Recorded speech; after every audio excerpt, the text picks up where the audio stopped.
Hello students, this is Dharmesh over here, your social science educator. Before I start my lecture, मुझे lecture start करने से पहले मुझे एक बार आपसे क्लियर कर देना है कि इस 7th स्टैंडर्ड की हिस्ट्री के अंदर you are going to learn medieval history. देखो हिस्ट्री पार्ट 3 भागों में डिवाइड किया है, ancient history, medieval history and the modern history. जो अगली क्लास में आओगे when you come in 8th standard it will be modern history. When you were in 6th standard तब आपने एंशिएंट पढ़ा, neolithic age, stone age, okay, homo sapiens, ये जो पढ़ा था वो सब कुछ था आपका what you call as ancient history. अभी इस साल जो हम पढ़ेंगे वो है medieval history and next class में जो पढ़ेंगे दैट इज मॉडर्न हिस्ट्री. अब बिफोर मिडिवल हिस्ट्री या मॉडर्न हिस्ट्री या एंशिएंट हिस्ट्री की बात करूँ, आपको एक चीज बता दूं कि हम हमेशा कम अक्रॉस कुछ सालों के पीछे या तो एडी लिखा होता है या बीसी लिखा होता है या बीसीई लिखा होता है. What does this mean? ये इसका मतलब क्या है? AD means after death. Christian calendar के हिसाब से before Christ and after death, ये दो पार्ट में हमने ईयर्स को डिवाइड किया है. ये जो पार्ट है एडी का पार्ट वो एकदम रेगुलर है, जैसे 1 से लेके 100 तक. एग्जांपल दे रहा हूँ, 1 to 100 सीधी लाइन पे जाता है इन असेंडिंग ऑर्डर 1 2 3 4 5 6. पर जब ये जो पार्ट है बीसी, अगर बीसी में कोई हुआ है तो ये उल्टा चलता है 100 to 1. ये एक पॉइंट वेरी मच इंपॉर्टेंट है क्योंकि आगे जाके तुम्हें ये बहुत प्रॉब्लम क्रिएट करेगा. बीसी में जो भी होता है वो उल्टा होता है. For example Ashoka was born in 428 and died in 324. born example ये born in 428 BC and died in 324, ये उल्टा चलता है. अभी भी मैं बता रहा हूँ इसका डिफरेंस अशोका की एज हो गई तो ये उल्टा चलता है. BC is always run in a descending order, उल्टा. 100 to 99 एक साल हो गया, 99 to 98 2 साल हो गए. पर जबकि ये एडी सीधा चलता था. तो प्रीवियसली जब हमारा BC काउंट होता था तो ये आप BC की बात करोगे तो नेचुरली एंशिएंट हिस्ट्री की बात करते हैं और मिडिवल में हम लोग एडी में आ जाते हैं. अब एडी पार्ट मिडिवल हिस्ट्री कैसे है, कौन सी है, किस साल को किया, क्या किस सेंचुरी को, मैं एग्जैक्टली बोलूँ तो किस सेंचुरी को हम मिडिवल हिस्ट्री बोलते हैं. इन यूरोपियन कंट्री हम मिडिवल हिस्ट्री बोलते हैं वो है from 6th century AD to 15th century Europe में. हम इंडिया की बात करें तो हम इंडिया में कैलकुलेट करते हैं 8th सेंचुरी एडी से लेके 18th सेंचुरी एडी. 8 एडी से लेके 18 एडी तक हम इंडिया की बात करते हैं. और इसी दौरान हमारे अंदर सारे चंद्रगुप्त मौर्य, दिल्ली सुल्तानियत, ठीक है, और ये सब जो आए मुगल्स, ये सब का हिस्ट्री हम इस लेसन में ही पढ़ेंगे. तो मुगल एम्पायर, दिल्ली सुल्तानियत, ये सब हम इसी बुक में पढ़ेंगे, इसी पार्ट में. पर बिफोर हम उसके आगे चलते, let us have some brief idea of this lesson. और इस लेसन को मैं लाइन टू लाइन इसलिए पढ़ रहा हूँ बिकॉज इस लेसन के थ्रू ही आप आगे को कनेक्टिविटी मिलेगी. So just chapter number 1 first page start. आपको दिया है first is geographical influence of history. What is geographical influence of history? The geographical condition of a region directly or indirectly affects its history. In case of India also, the geography of subcontinent has great influence on its history. तो geographical condition influence करता है हमारी history को. geographical conditions का मतलब क्या है? पहली बात तो ये कि जो physical conditions है हम geographical conditions कहते हैं. जिस फॉर एग्जाम्पल जहाँ क्लाइमेट बहुत अच्छा है, जहाँ पीपल डेंसली पॉपुलेटेड है, वहीं लोग जाना चाहते हैं. अब मैं आपको बता दूं कि you are staying in a very fertile soil के ऊपर रहते हो, ओके, वहाँ पॉपुलेशन भी अच्छा है. आपको मैं किसी राजस्थान के जैसलमेर बाड़मेर के टिल्ले पे रख दूं और वहाँ तुम्हें प्रॉपर्टी दे दूं and you are staying alone, वहाँ तुम अकेले रहोगे तो क्या रहोगे? नहीं रहोगे. 120% कोई नहीं रहना चाहते. जंगल में मैं बोल दूँ पहाड़ पे तुम्हें 50 बीघा जमीन दे रहा हूँ, वहाँ जाके रह लो, कोई नहीं रहेगा. Because people want to live in community. और तो कहाँ कम्युनिटी में रहते हैं? जहाँ क्लाइमेटिक कंडीशन फेवरेबल. अब क्लाइमेटिक कंडीशन अकेले एक फेवरेबल नहीं है. जहाँ फर्टाइल सॉइल हो, जहाँ एम्पल ऑफ वाटर हो, जहाँ प्लेन हो, वहाँ लोग ज़्यादा रहना पसंद करते हैं और ट्रैवलर्स भी वहाँ आते हैं. तो जब वहाँ लोग इकट्ठा होकर रहते हैं, सारी कम्युनिटीज इकट्ठी होकर रहती है, तो उनका कल्चर, उनकी हिस्ट्री, उस कम्युनिटी की हिस्ट्री चेंज हो जाती है अकॉर्डिंग टू. अभी हम साउथ ऑफ इंडिया में देखो तो कोई अलग कल्चर एंड कम्युनिटीज रहती है, हम नॉर्थ ऑफ इंडिया में अलग है, ईस्ट ऑफ इंडिया में अलग है, वेस्ट ऑफ इंडिया में अलग है. तो दिस इज ऑल के अ पर्टिकुलर रीजन उसकी जोग्राफिकल फीचर्स के कारण उसकी हिस्ट्री बनती है. Same is the case over here. Geography determines the development of particular area. Understood है, सीधी सी बात है. अगर कोई एरिया डेवलप है तो उसके पीछे जोग्राफिकल रीजन्स है. हिस्टोरिकल रीजन्स तो हो गए पर जोग्राफिकल रीजन है. जोग्राफिकल रीजन है इसीलिए हिस्टोरिकल रीजन बने, क्योंकि जोग्राफिकल रीजन का मतलब है कि वहाँ की जमीन फर्टाइल है, क्लाइमेट फेवरेबल है, डेंसली पॉपुलेटेड है, तो पब्लिक वहाँ रहना चाहती है. तो दिस रीजन के कारण, और फॉरेनर्स वहाँ आते, ट्रैवलर्स वहाँ आते, वहाँ अपनी कल्चर छोड़ के जाते हैं. उसी तरह पर जहाँ क्लाइमेटिक कंडीशन अनफेवरेबल है, अच्छे नहीं है, वहाँ कोई नहीं आता और वहाँ ना उनकी हिस्ट्री बनती है, क्योंकि जो लोग हो गए ही नहीं तो हिस्ट्री कहाँ से बनेगी. हिस्ट्री बनने के लिए there is something to be there, concrete चीज होनी जरूरी है. अब आ गया हमारा next topic, map and medieval India. First of all underline the first line only. The art and the science of making map is known as cartography. The art and the science of making map, जो map बनाने का science है या art है उसको cartography बना बोलते हैं, और जो बंदा उसको बनाता है उसको कार्टोग्राफर बोलते हैं. ठीक है. The art and science of making is called as cartography and the person who makes it is called as cartographer. In fact, the worldwide growth and trade and expansion of empire during the medieval period created the need of making map. क्यों map की जरूरत? Question number 1, why map what necessary during medieval period? medieval period में map की जरूरत क्यों पड़ी हमें? Because हमारा वर्ल्ड एक्सपांड हुआ, ट्रेड एक्सपांड हुआ, टेरिटरीज एक्सपांड हुई, ग्रोथ होने लगी, तो नेचुरली एम्पायर्स एक्सपांड होने लगे, तो वी नीडेड मैप. अगर फॉर एग्जांपल मैप होता है जो स्केल के हिसाब से होता है, एक होता है स्केच जो अनस्केल के हिसाब से होता है. जैसे नॉर्मली मैं बना देता हूँ ऐसा कुछ, तो एक भाई के पाथ बना दिया कि यहाँ से मुझे यहाँ जाना, यहाँ जाना, यहाँ जाना, यहाँ जाना, यहाँ जाना, तो it is just an sketch. और एक मैप होता है कि हम फुल स्केल के हिसाब से बना देते हैं. तो map is made by cartographers. Okay. The map, the Arabs and the European were the first to develop the science of cartography. Underline the line, the Arabs और European. अब ये दो ही कंट्रीज के लोग हैं, ये दो ही कॉन्टिनेंट्स के पीपल है जो वर्ल्ड में आए थे. यूरोपियन हर जगह पे खोज करने निकल पड़े. कोलंबस, क्रिस्टोफर कोलंबस निकल पड़ा था, उधर से वास्को डी गामा निकल पड़ा था. ओके. अरब्स को सीधा था, उनको अफगानिस्तान क्रॉस किया कि हमारी तरफ आ गए, सीधा ऊँट पे चढ़ के बैठ के आ गए और हमारे पास पहुंच गए. ये इंडिया की बात कर रहा हूँ. उसी तरह से यूरोपियन सी फेयरर्स थे, समुद्री में बहुत, समुद्र के अंदर बहुत अच्छे थे, तो कोलंबस चला गया एक तरफ, उसने अमेरिका की खोज कर ली, और ये वास्को डी गामा हमारी तरफ आ गया और उसने इंडिया की खोज कर ली. तो this way there was some particular map made by them only. They felt the need for map because they often undertook journey over lands and seas. Contact with the Arabs and the European helped Indians to learn about cartography. तो ये इसीलिए कि राजा महाराजा उनको बोलता था कि नई land खोज के लेके आओ, नई लैंड बनाओ, नई लैंड हमें एक्सपांड करना है, हमारा ट्रेड एक्सपांड करना है, हमारी टेरिटरी एक्सपांड करनी है. इसके कारण वो नई लैंड खोजने में चले जाते थे और इस तरह से मैप, क्योंकि एक बार जो रास्ते से जाते थे उसके स्केच बना देते थे कि भाई यहाँ से हम यहाँ गए, यहाँ से यहाँ गए, यहाँ गए, और this way map was form.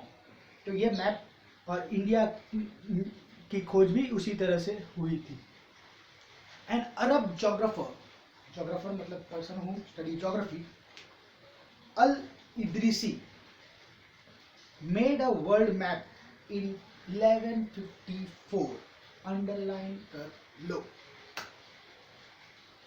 Map number 1 is a part of the world map that shows a detail of Indian subcontinent. India का सबकॉन्टिनेंट का पूरा डिटेल बता रहा है, जो मैप हमारे बाजू में पड़ा हुआ है. Was made by French cartographer in 1720.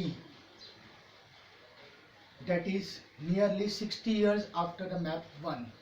तो मैप जो वन बनाया उसके बाद 60 इयर्स के बाद फ्रेंच के कार्टोग्राफर ने बनाया इंडिया का सब subcontinent map.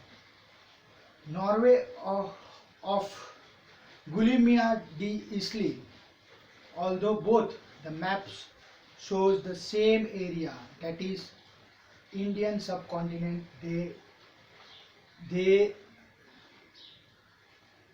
are quite different from each other।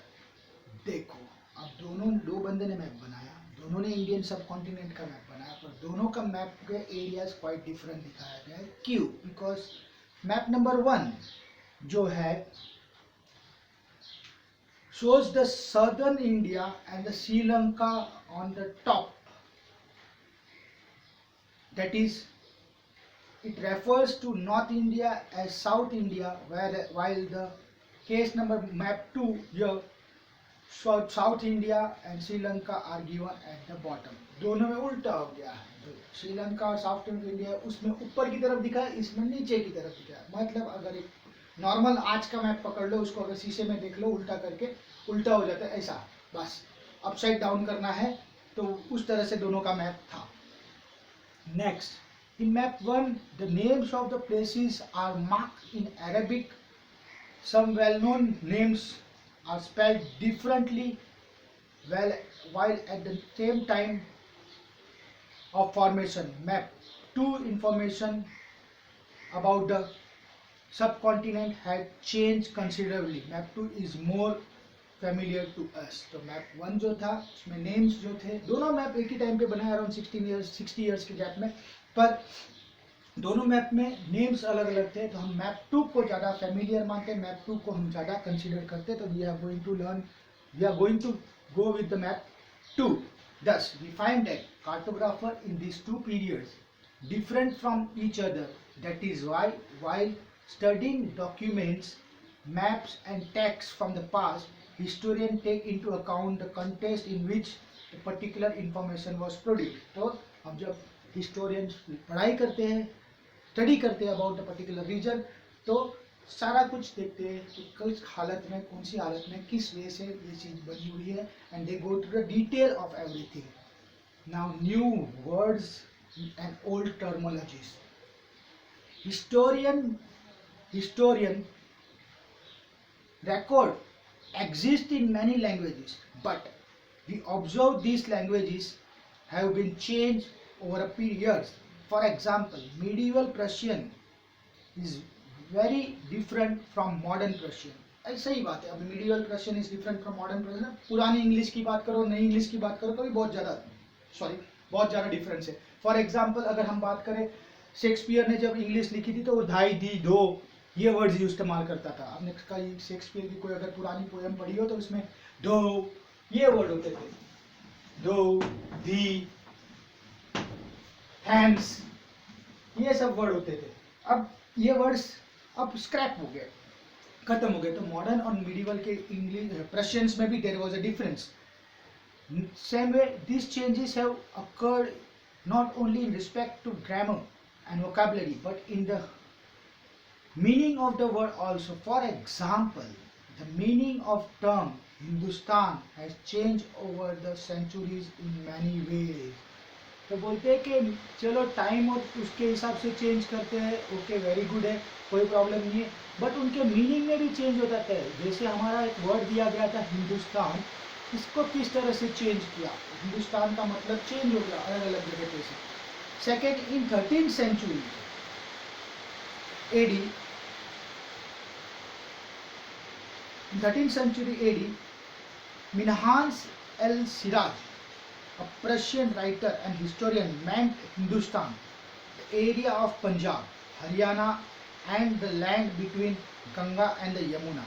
He used the term in a political sense for land that comes under the Delhi Sultanate। तो एक जोग्राफियर, एक राइटर था, उसने मिनहास, प्लीज अंडरलाइन, उस राइटर ने इंडिया का हिंदुस्तान नाम उस एरिया को दिया क्या था, कौन से एरिया को हिंदुस्तान नाम दिया गया था, वो एरिया को हिंदुस्तान नाम दिया गया जो area consist of Punjab, Haryana और गंगा और यमुना के बीच में जितना भी एरिया है उसको उसने हिंदुस्तान नाम दिया गया था।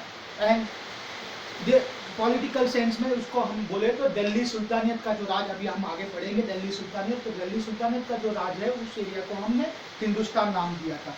In the earlier 16th century, Babur used Hindustan to describe the geography, the fauna and the culture of inhabited of the subcontinent. Amir Khusro, a 14th century poet, used the term Hind in the similar way. It did not have any political meaning. अब देखिए कि एक आदमी ने तो, एक writer ने तो पॉलिटिकल सेंस में हिंदुस्तान को बताया, पॉलिटिकल सेंस में मतलब एरिया वाइज, और दूसरों ने ज्योग्राफी के बेस पे बनाया, दूसरों ने फ्लोरा और फौना के हिसाब से बनाया। तो जिस एरिया में जहाँ फ्लोरा फौना अच्छा है, फ्लोरा का मतलब वेजिटेशन, और जिस एरिया में कल्चर अच्छा है उसको हिंदुस्तान बताया, जहाँ लोग वेरी गुड कल्चर में रहते हैं उसको हिंद बताया, अमीर खुसरो ने हिंद बताया। तो these are the different names given by the different students. ये लेसन जो है वो बेसिकली आपको जस्ट इनकल्प करना है कि पिछला हिस्ट्री में क्या हुआ था, not so important from the examination point of view, just MCQ point of view से बहुत ज़्यादा इम्पोर्टेंट है। But today we understand Hindustan as a modern nation state, the term does not carry political and national meaning. आज हिंदुस्तान का मतलब है कि एक पूरा वे हम गिनते हैं, पूरा हिंदुस्तान का north to south, east to west. तो similarly the term foreigner has different meaning from what it had today.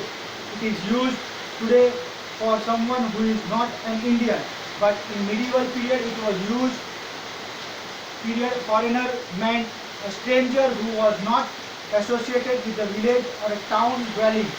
So आज की तारीख में अगर मैं फॉरेनर वर्ड यूज करता तो हमें मालूम है कि जो इंडिया का नहीं है वो फॉरेनर है, पर पहले ऐसा नहीं था, वो पर्टिकुलर टाउन का नहीं है, पर्टिकुलर विलेज का नहीं है, या पर्टिकुलर विलेज ड्वेलर नहीं है, कहीं बाहर से एलियन टाइप दिख रहा है तो उसको फॉरेनर नाम दे दिया था, वो पुराने जमाने का। तो डिफरेंस ऑफ मीनिंग, आज का मीनिंग और पहले का मीनिंग में बहुत सारा डिफरेंस आ गया। Next, similarly he or she was not a part of the village society or a culture. In Hindi, the term Pardesi might be used to describe the such person, an impression Ajnabi. Now, notable, two persons living in the same area, same village, same town, were not foreigner to each other, even though they may have different caste and religion. हाँ, अब foreigner का मतलब है जो outsider था, अलग से आता था। वही पर्सन है जो अलग अलग कास्ट के एक ही विलेज में रहते थे, वो फॉरेनर नहीं थे। रशिया में अजनबी बोला गया, हिंदी में उसको हमने बोला गया व्हाट वी कॉल एज परदेसी। बात एक ही था कि जो डिफरेंट जगह से आता है, डिफरेंट। अपनी आज की मॉडर्न में बात करें तो मॉडर्न में हमारे पास आ जाता है कि हम परदेसी या परदेसी किसको बोलते हैं, जो दूसरे देश से आते हैं, परदेश से आता है उसको परदेसी बोलते हैं, दूसरे देश से आता है उसको परदेसी बोलते हैं, फॉरेनर बोलते हैं। अजनबी हम अभी भी बोल देते हैं बहुत बार कि तू तो अजनबी है, मतलब हम इस गांव के नहीं है तो तू अजनबी है, अनजान है, स्ट्रेंजर है। तो ये सब मीनिंग्स जो है वो डिफरेंट करते थे अकॉर्डिंग टू द टाइम।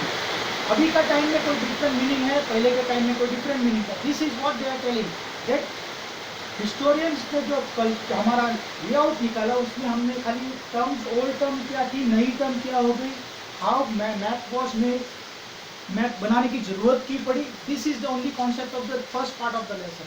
अब हम लोग जब हिस्टोरियन एंड देयर सोर्सेज, कि कहाँ से हमने हिस्टोरियन ने अपनी सोर्सेज लिखा है, that when we are going to learn at that time we will come to know exactly, हमें पता चलेगा क्या सीन है। पर अभी आज के तारीख में जो आपका लेक्चर था उसमें इतना ही है कि you have to make it clear कि ये लेसन में जो हम पढ़ने वाले हैं, इस लेसन में अभी खाली हम फैक्ट का मतलब कोई बोलते हैं ना कि कोई चीज़ बनने से पहले जो तैयारी करते हैं वो तैयारी कर रहे हैं हम लोग। तो नेचुरली दिस लेसन में आपको जो टर्म्स मिली होगी बहुत हार्ड मिली होगी या कुछ समझ में नहीं आ रहा when you read in yourself. पर इसका मतलब एक ही है कि हमने इस लेसन में खाली 3-4 पार्ट को ध्यान रखना है। एक तो ओल्ड टर्मोलॉजी की यूज़ करते थे, एक फर्स्ट ऑफ ऑल सबसे स्टार्टिंग से शुरुआत करूँ तो अब ज्योग्राफी के बेस पे हिस्ट्री बनी हुई है, ठीक है। नेक्स्ट हमारे पास मैप कम इन्वेंशन बोल दूँ, किस तरह से हुआ, कैसे कैसे दो जन ने मैप बनाए, कैसे कैसे दोनों के मैप डिफर करते थे एक दूसरों के साथ। नेक्स्ट किस तरह से टर्मोलॉजी यूज करते थे ओल्ड और न्यू, और किस तरह से टर्मोलॉजी डिफरेंट करती थी। अभी मिडिवल में उसका मीनिंग अलग हो गया, हमारे अभी में मीनिंग अलग हो गया। तो ये सारी चीज़ें हमें ध्यान में रखनी। अब नेक्स्ट पार्ट में वी आर गोइंग टू सी कि हाउ, कौन से सोर्सेज से लोगों ने, मतलब हिस्टोरियंस ने विच सोर्सेज को इस्तेमाल करके हमारी हिस्ट्री को डिस्क्राइब किया है। That's it for today, thank you.